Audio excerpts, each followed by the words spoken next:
channel. Today I'm with a legend on the drums. Please welcome Mr. FUYU. Hi everybody. So you've been doing a lot of drum clinics lately, especially on this Tama drum tour. Yes. So since you're here, we want you to show us like how you shape your playing styles.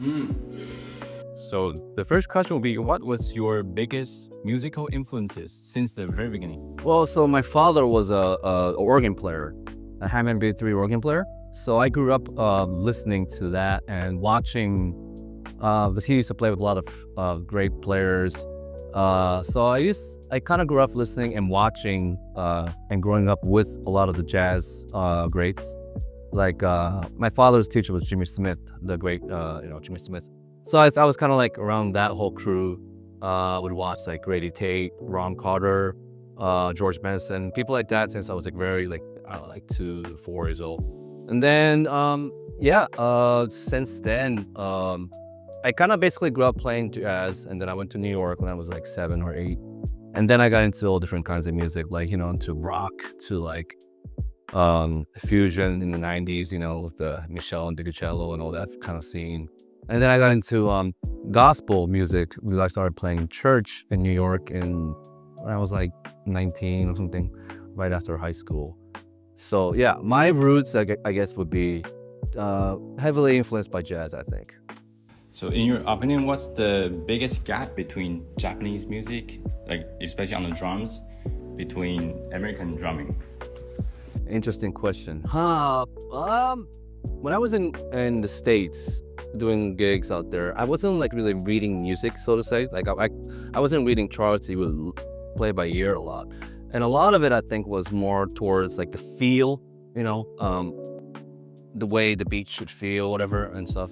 Versus in Japan, this is what I learned in Japan, was that they're very meticulous in a good way about tuning, or like what heads do you use, or just the sound quality, I guess.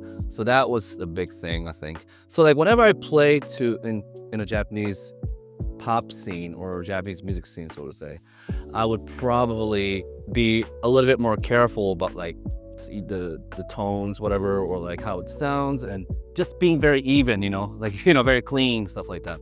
So that's kind of what I do, I think, in Japan. In America, it's more about feel. It's more like the quarter note kind of pulse. If that's there, it's good, like that's the difference, I feel like. So it's a little bit different attitude, I think, Could you show it on a drum? Yeah, I mean, like, so like in Japan, like in America, like let's say if I play like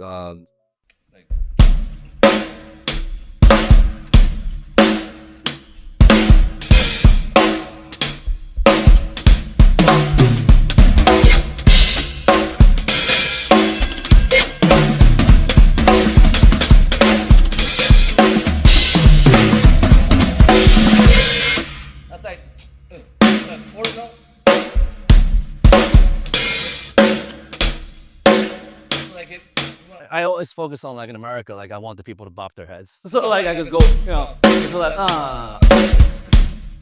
The thing is, like, in Japan, I would kind of, like, use that style in Japan as well. That's kind of reason why I kind of got, I guess, sort of, like, in demand in Japan, was that because back in the day, a lot of people, the Japanese drummers back then, they didn't have that attitude. So I still do that in Japan, but, like, in Japan, it's more like, well, it'll be a different feel though, so it'll be like, no.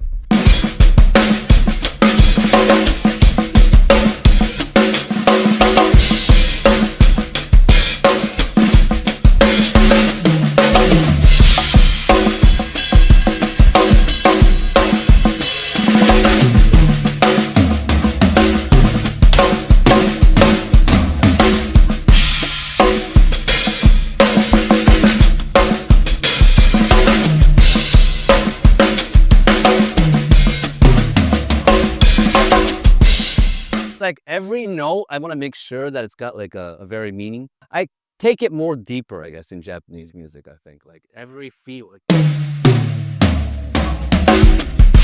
But in America, I'd be like...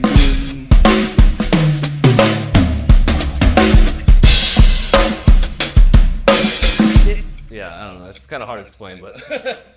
It's more of a feeling, like a swag kind of thing. Like, you know what I mean? Like, I think Japanese is kind of like more on the grid, Yeah. And then American sound is more like laid back. Yeah. Probably. Like at the edge of falling apart. Right. How would you control it? Like laid back?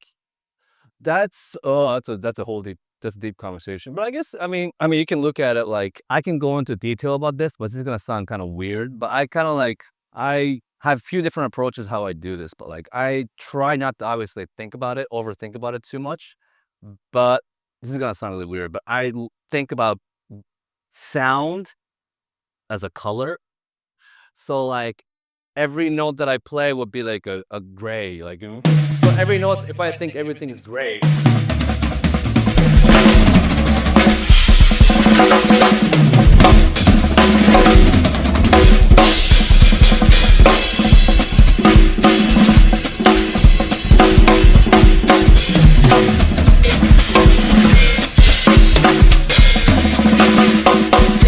So like at that point, I'm just thinking about gray.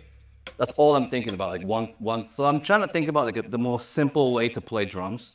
So that's how I do it now. It's kind of weird, I know, but the thing is, I want to use my instincts as much as possible, not to overthink it. Yes. But when I first came to Japan about 15 years ago, I did do a lot of experiment as to how do I fit my sound into Japanese music. I did that a lot, and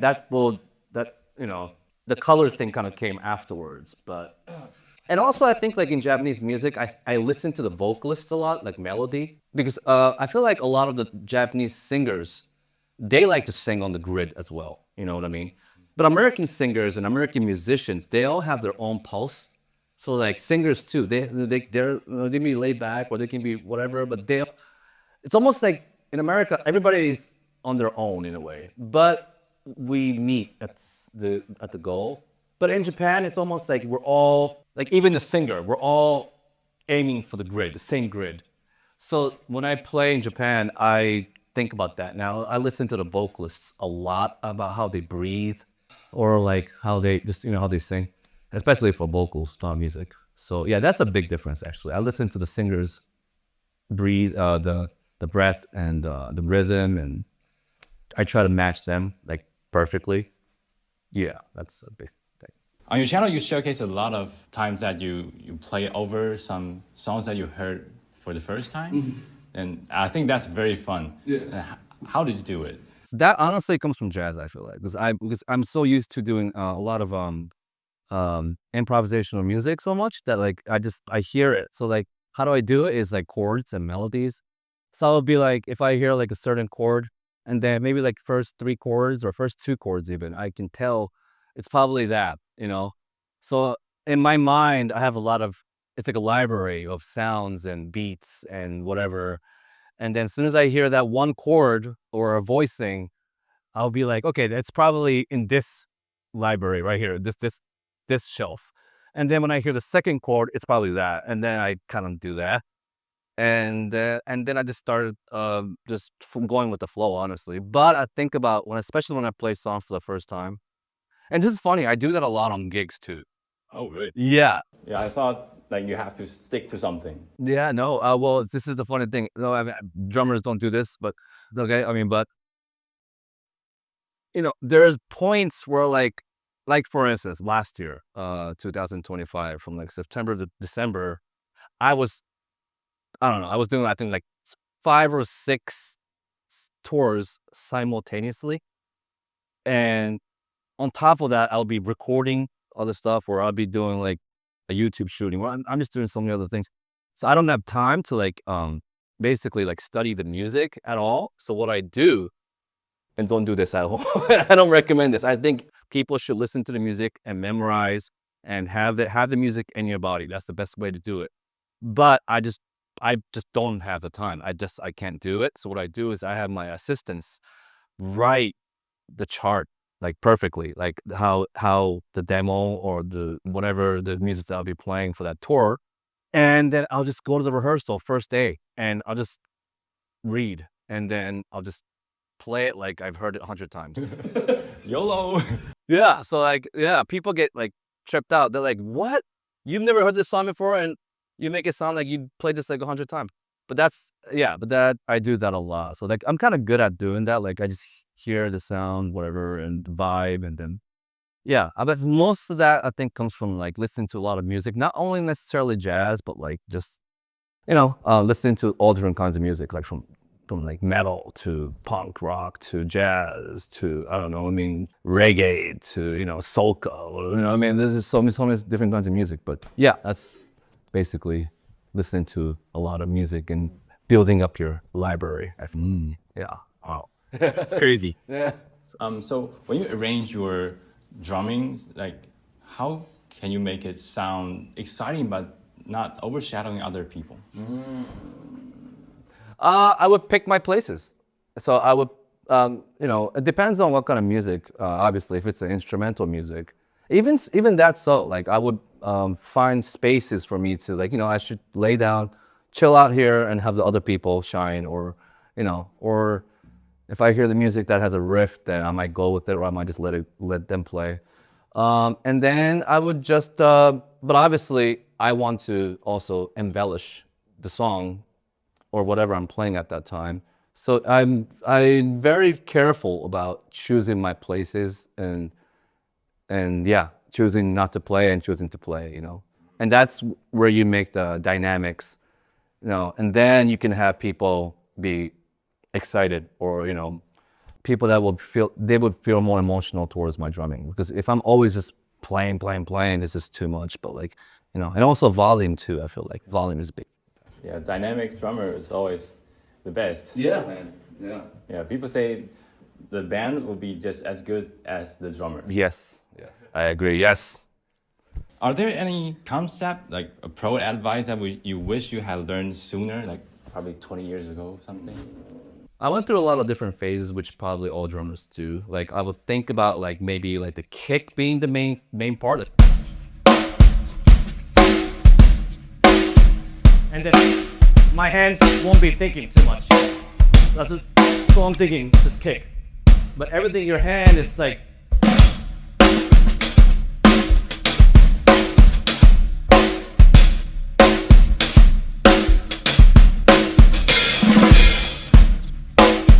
Or the other way around, it's just a snare.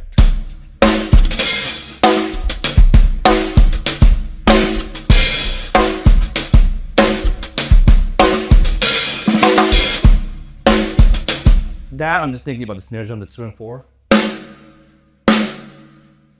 So everything else just follows that.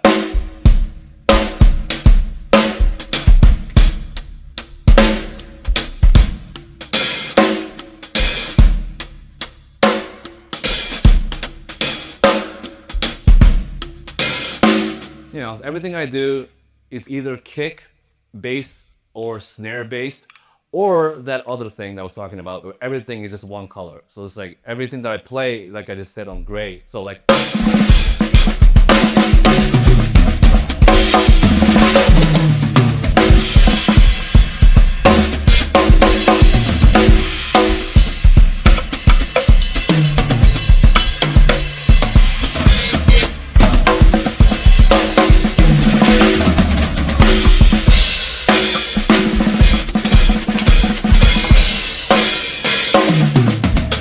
So I use that concept a lot when I play jazz or more instrumental jam music, which I do. So I have a lot of different concepts.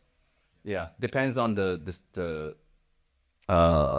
artist that I'm working with and the band that I play with. Yeah. Yes. Talking about artists. Yeah. Like you work with a lot of different artists. So how do you change your sound accordingly? Yeah, and also I play with so many different genre. Like I would play for an artist, this guy named Kiyohara-san from the band Kuroyume. So I did a gig, and I was on his band for a couple of years, and that's like a straight up rock. It's like it's like a super just like rock, or like it would be like Exile. I'll be like it's like super EDM, more of a gospel kind of feel. I'll play jazz, completely jazz, super like bebop, whatever, and that just comes from listening to a lot of music. Like I said, it's just listening to those music, and I feel like a lot of the cats they don't do this nowadays. I don't think. Maybe they do. If I'm correct, I'm sorry if I'm wrong about that. But I feel like people like, I guess in my generation, we used to like to buy a CD or an album, and then we would just listen to that over and over and over again. So that's why each genre really hit us hard. So like you would really, get the whole vibe and the whole feel, of that each genre. So I spent so much time just, really honing and like learning, different genres to such a depth, And when you have that knowledge, then you can go to any gig and any kind of settings.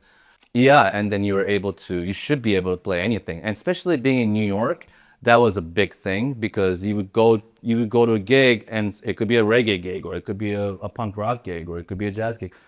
And, I'm not gonna say who, but this guy is a very famous, super famous, legendary drummer. And he taught me once, FUYU, man, like, it's almost like fake it till you make it, like somebody, so like if you get called for like a reggae gig and then you didn't know how to play reggae, which happened to me when I was like 15 or 16, and I'll be like, yeah, I can play reggae. And then I would practice my, butt off playing reggae. And then by the time like, at the gig, I'll be able to play reggae.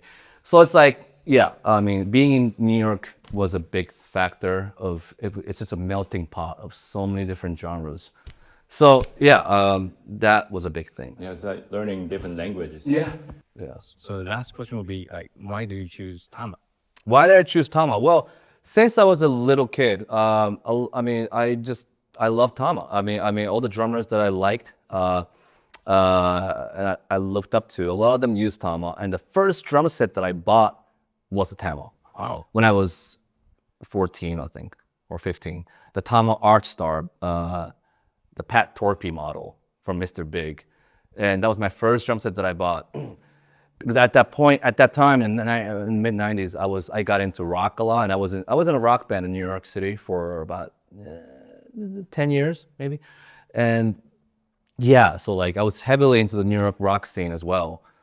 So, and then, when you talk about rock music back in the day, like Metallica, Lars or whatever, it's just so many drummers that played Tama. So, yeah, I was just so drawn into it. And I was like, yeah, I gotta get me a Tama. So I bought me a Tama drum set. And then since then, and after that, I used different, obviously I experimented on using different drum sets. But and I got really into Tama when I came from New York to Japan, and my first gig with Misia, and really wanted to, just lock into a drum set. Not like, I would be playing so many different drum sets, but I wanted to have a consistent drum kit. So then, yeah, and a friend of mine just referred me to Tama, somebody in Tama.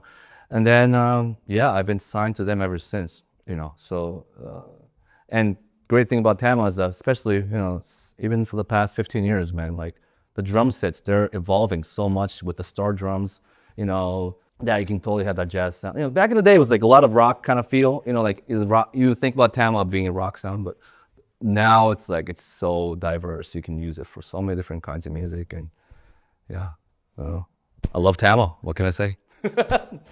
Serious gems today. Thank you, FUYU. So that will be the interview today. Okay. Are there any future plans recently? Future plans? Yes. Yeah, so my future plan is April 24th.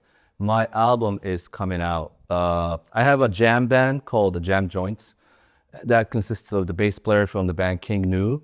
And I don't know if you know Millennium Parade, which is another band sort of from King Nu. Mel Raw on sax from Millennium Parade, and Jun Miyakawa. He also plays with Yonezu Kenshi and like a bunch of other people, whatever. A great piano player.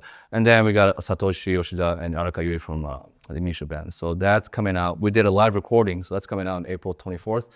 Yeah, man, check out my SNS because I'm gonna be announcing 2 big projects. It's about to come out. So yeah, I have a lot of things coming out this year. Yeah. Okay, so make sure to follow his date on his SNS social media. We'll catch you in the next video. See ya. Bye-bye. Thanks, guys. Thanks for watching, man. Peace.